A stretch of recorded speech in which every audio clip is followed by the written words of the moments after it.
The wave of crime that has recently hit Barberton in Mpumalanga, South Africa, has resulted in this small historical town to become known amongst many in the community as a town where the criminal enjoys more rights and privileges than the victim. Apart from attacks and housebreakings in both rural and urban areas, the recent torture and cold-blooded farm murder of well-known local, the 55-year-old Netherlander Peet van Ess, has not only sent shockwaves through the community, but has drawn the attention of international media as well. On Friday night, April 7th, and into the early hours of Saturday morning, Van Ess and his wife, Arina Prince, suffered more than 4 hours of severe assault at the hands of 5 criminals. Africa InTouch News visited Prince on the farm on Tuesday. Although in shock, Prince agreed to speak to us about that dreadful night, as well as the way forward for her and her children, her 24-year-old son Bear and 21-year-old daughter Stara.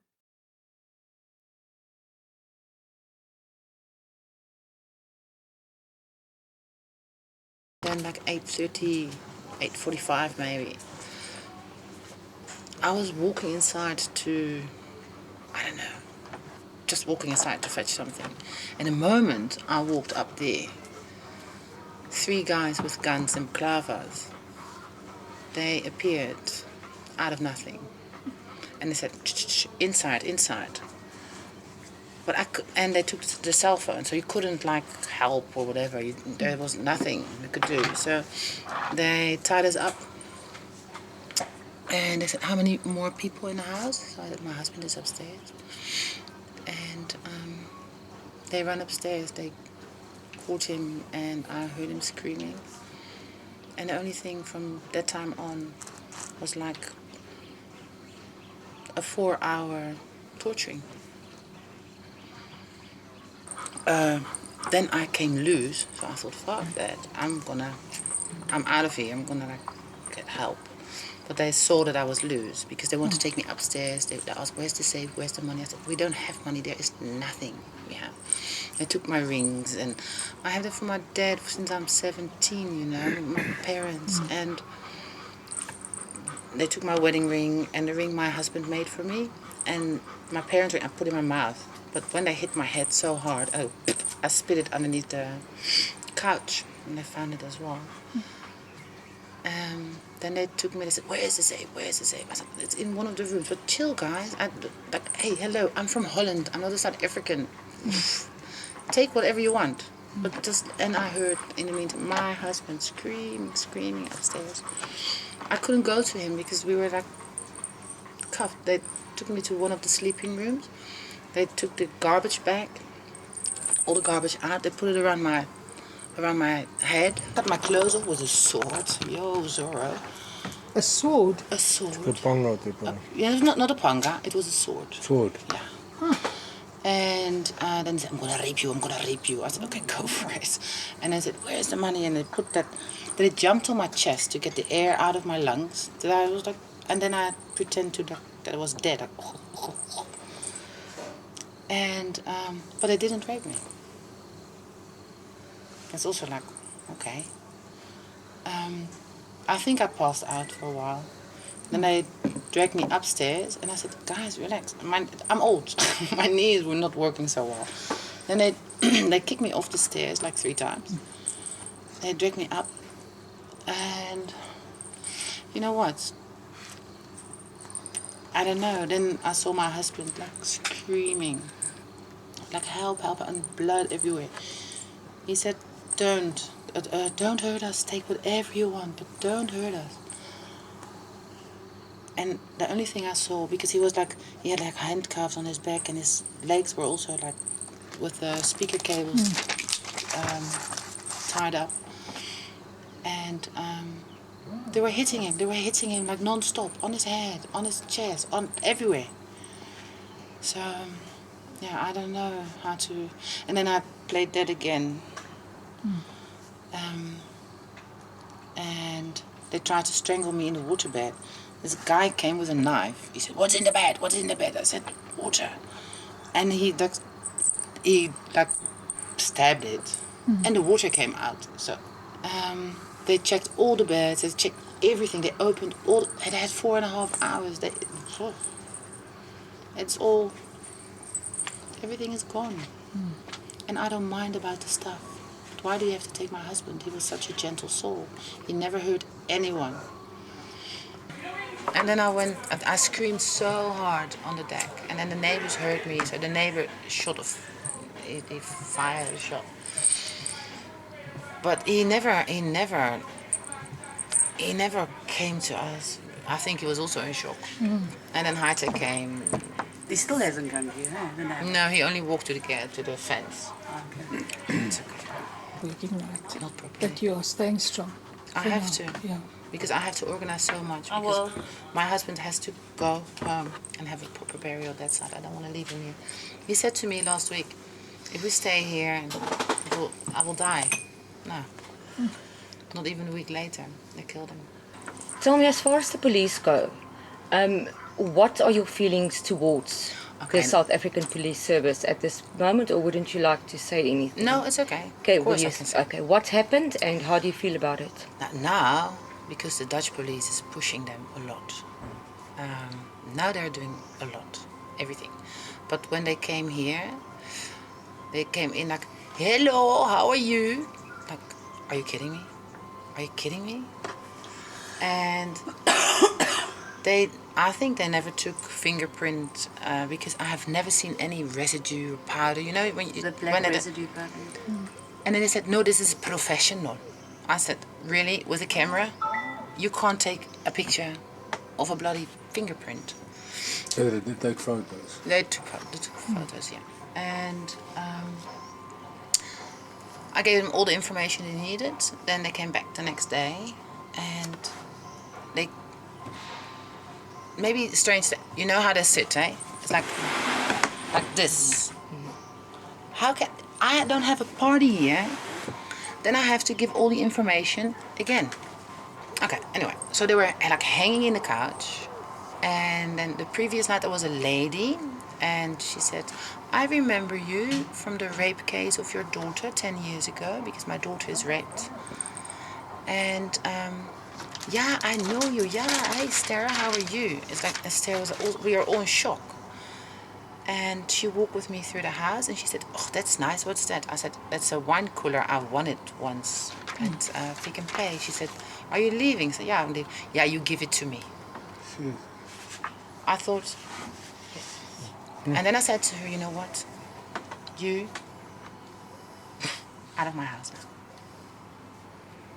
But she didn't. Mrs., I'm sorry. Fuck it. Fuck it. Big fuck it. In your heart, how do you feel about South Africa now? I want to burn it down completely. Not with my friend, but with anyone else in it. And then I want to like close it, weld it closed. And then I want to shit on it. I hope you understand what I feel inside. Totally. And what do you think needs to change in order for this crime to stop? I don't know where the hatred is coming from. I don't know, because I understand the apartheid time, but we also made a documentary about apartheid. That in that time, the people who were working on the farms, they had medical, they had a house, they maybe not a beautiful house and not maybe a beautiful car, but they had food, they had their kids could go to school, they had their medicals, or maybe their boss took them, if they were ill, to the doctor. And now all of a sudden everyone thinks like all those boeren or all those white dudes are like wrong and they had to be killed. You know, it's like all the time on the radio, on Facebook, kill the boer. Why? How can you say that? Where is that coming from? How bad can you be? Look at the rand. When I came here the first time in 1989. My dad bought me a Kruger rand. They also took with. I hope they will burn in hell with that. The rand was like the same what the euro is now. This country is going down so badly. So, why? Why? Is it because they have a car and they want to have more and more and more? That's the same what the police is doing. Yeah, give it to me. They want to give it. How can you ask, give it? He was screaming. He said, take everything, but don't hurt us. Don't. But she was in trouble. So that was basically the last words that you've heard. Yeah, they dragged me. They dragged me up the stairs and then dragged me into the sleeping room. And then 2 minutes before they left, they stabbed him. And the only thing I heard was... Do you think, I know you said you're not in your right mind right now, but do you think this was maybe a personal issue because they carried on for many hours? Yep, 100%. And I know. And I will find out. Okay. I will. I said to the guys, listen, because I thought, okay, keep my cool, don't scream or whatever. I said, my son Goma will find you. And your whole family will die very painfully. And it won't take long before we find you. 100%. And what did he say? Then they left me. If it's possible, the accent. Yeah. Yeah. Eesh. I don't understand their language. I only heard like I think where you're coming from, something like that. And they said Nelspruit. But it was not Nigerian, I don't think so. If you could say, sorry if I may, what age were they? Between 24 and 28. 24 and 28. They were not older. But it's, The authorities in Rotterdam or wherever, do you think they are going to continue with this? Yeah, 100%. And you're going to push it from that side, Yeah. I hope. 100%. Because there are like 3 different television programs who wanted to have me in Holland to talk about it. She was on the radio yesterday. And 3, 4, 5 radio programs already. We will find who did this. And he will die as well. If they find these criminals, Yeah. how do you think justice should prevail? No, justice won't do a thing here because they said, you know what? It's like 500 rand bail. 500, you are out. Yeah, we've spoken But about I that will last find them. I will do it on my own. Okay. I don't need justice in South Africa.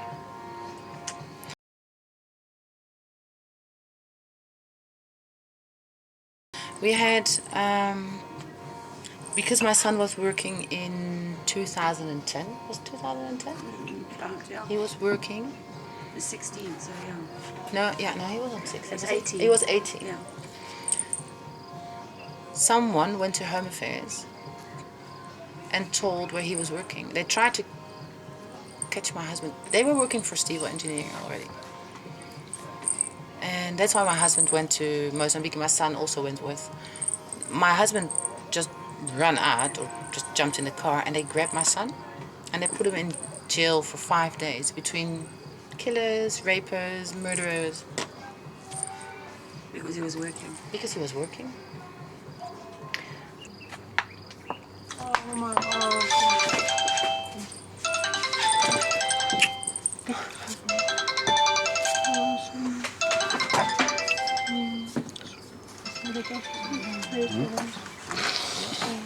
He never harmed a fly.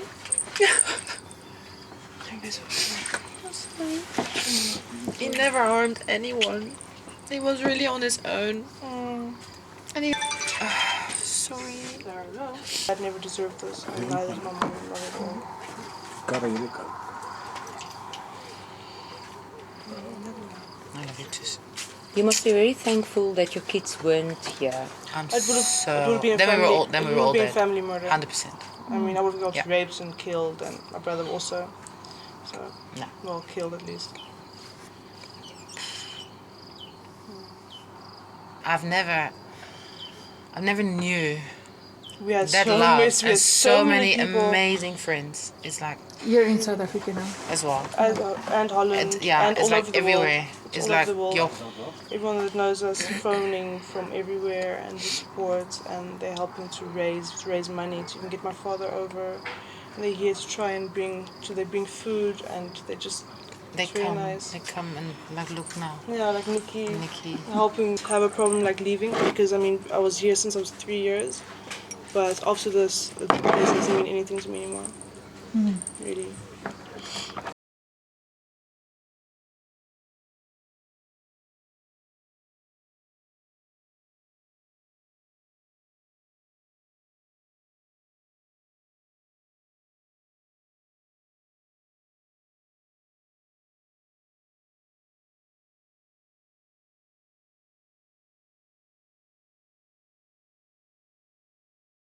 Toe is hulle hier uit en ons het 'n slot op daai hek gehad. Jy sal sien daar lê hy nog steeds. Ons het net geskuif of ietsie.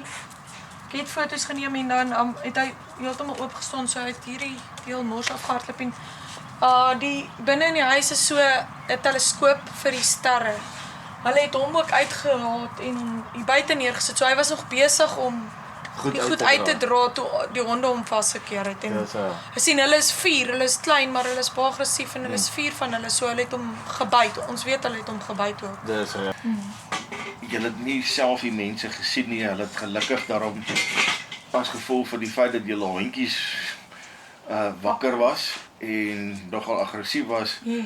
Het dit gekeer dat dit nou nie geëindig het in 'n konfrontasie nie, en gelukkig is julle daarom nou niks oorgekom nie. Het julle die polisie laat weet? Ons het die polisie laat weet en ek kan vir jou sê nie onder 10 minute. Toe was hulle hier. Toe stop die polisie hier buite. En ek het my man geroep in daai klippies se wys want op die boere aksiegroep het hulle foto's geplaas van merkers.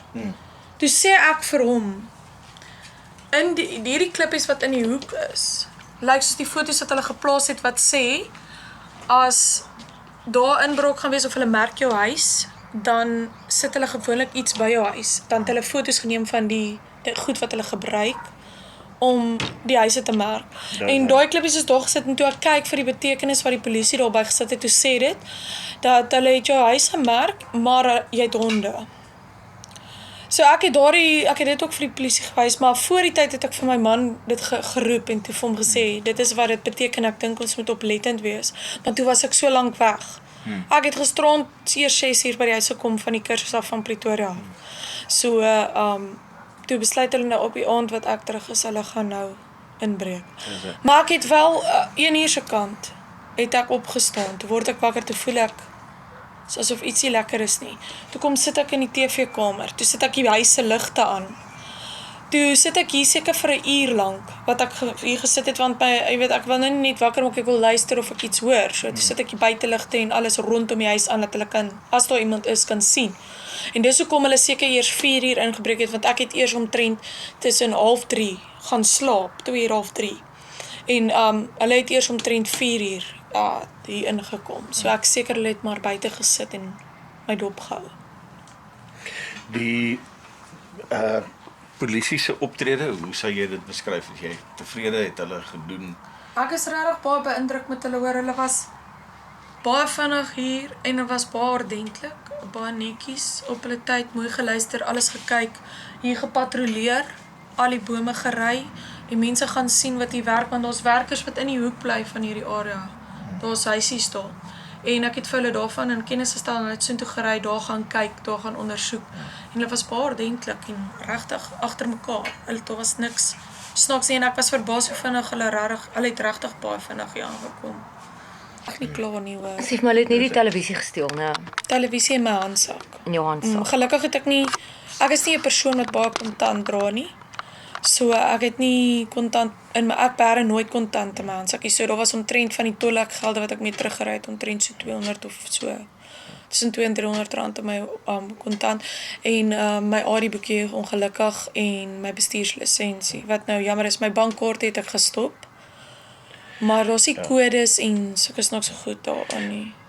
Maar jy het geen idee hoeveel was dit nie? Hoeveel mense? My man sê dit lyk soos 2, want toe die honde storm en ons hoor hulle keer iemand hier vas, want jy kan ons hoor daar's nou 'n probleem. Toe storm hy uit daai bed uit.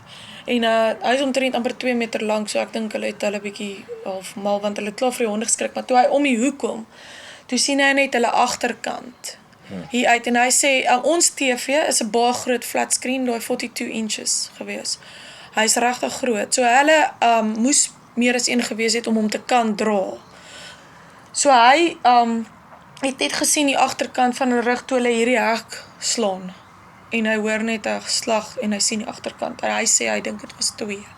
Dink jy dat julle voor die tyd dopgehou om te weet julle is dit? Nee, hy verseker. Hulle moes verseker want omdat hulle die klippies ook in die hoek gesit het en ons het baie aande het ek regtig voordat ek na die kursus toe gegaan het omtrent 3 weke terug, het ek gehoor, dan staan ek op omtrent 1 uur, 2 uur, staan ek op en maak ek my man wakker en sê ek hoor iemand loop om my huis, dan blaf my honde, dan sit ek die buiteligte aan en ek sit my huisligte aan en dan hoor ek na ruk, dan bly ek wakker, dan kyk ek net met die buiteligte en dan wag ek en dan bly ek wakker en dan sien ek niks, maar ek het hulle verseker gehoor, ek weet hulle, en toe ek die merkers sien, toe sê ek vir hulle het ons huis gemerk, net jammer, ek was so lank weg, en hy het nagskofte gewerk, want hy werk by die myn, so ons het 'n besigheid by Anchen Coetzee, en dan sy baie in hier gewees, nie so. En een aand toe ek hier aangekom het,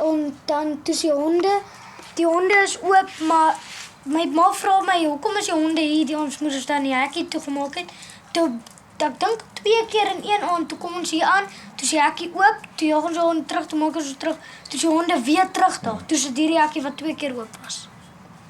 Nou hierdie buite hekkie, het oopgestaan, want die tannie het my gebel, omdat ek nie hier was nie, dan maak ek die honde hier in hierdie area toe, dat hulle nou, omdat dit so groot is, maar toe die tannie my gebel gesê, my honde kom uit, toe sê ek, maar my man is by die werk, en ek het nie 'n bediende hier nou nie, wat nou vir my werk nie, so, kan nie verstaan nie, toe bel ek my sussie, want sy bly net hier in die boonste huis naby, dis loopafstand, toe sê sy vir my, vra ek vir het hulle die honde opgemaak, toe sê sy nee, hulle het nie, en toe praat sy met Boeta, en toe sê hy, ja, maar elke keer as hulle hier kom, hulle 2 keer die hekkie oopgekry.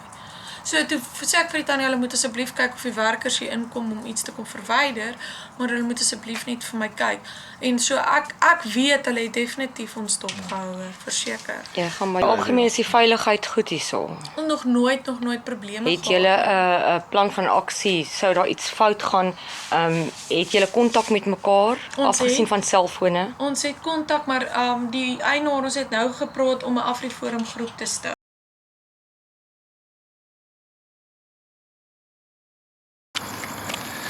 Kan jy vir ons net so vinnig sê, naaste my, wat het gebeur? Hulle het maar ingekom deur die garage venster en ek was besig om te slaap, was 1 uur in die oggend. En toe sien ek net 'n man voor die deur, voor my kamerdeur, en hy sê vir my, ek moet stil bly of jy gaan skiet. En ek sê toe van ek vra en ek pleit by jou, dat jy nie moet seermaak. Jy kan enige iets vat in die huis. Wat jy wil hê, vat enige iets, maar moet net nie vir my en my kinders raak en seermaak nie. En soos ek nog omkyk, toe kom haar tweede persoon by. En so het hulle gemaak, ek moet alles pak vir hulle.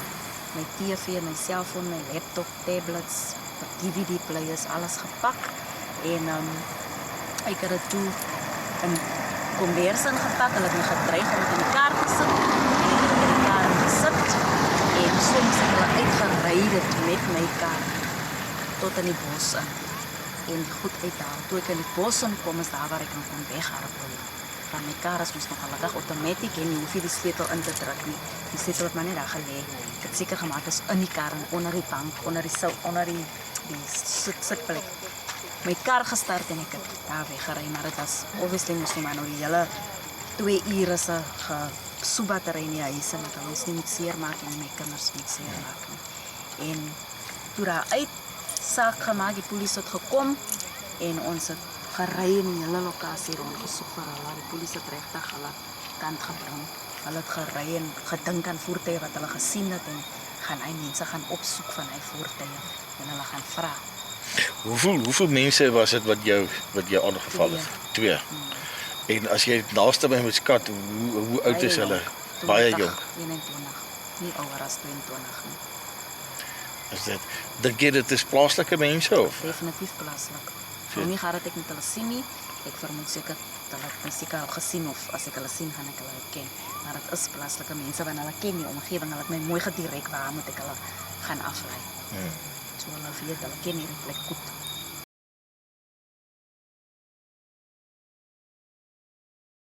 During the past 2 weeks, the crime rate in Barberton increased at an alarming rate, and we are seriously concerned about the safety of our people, both in residential areas as well as on the farms, the rural areas.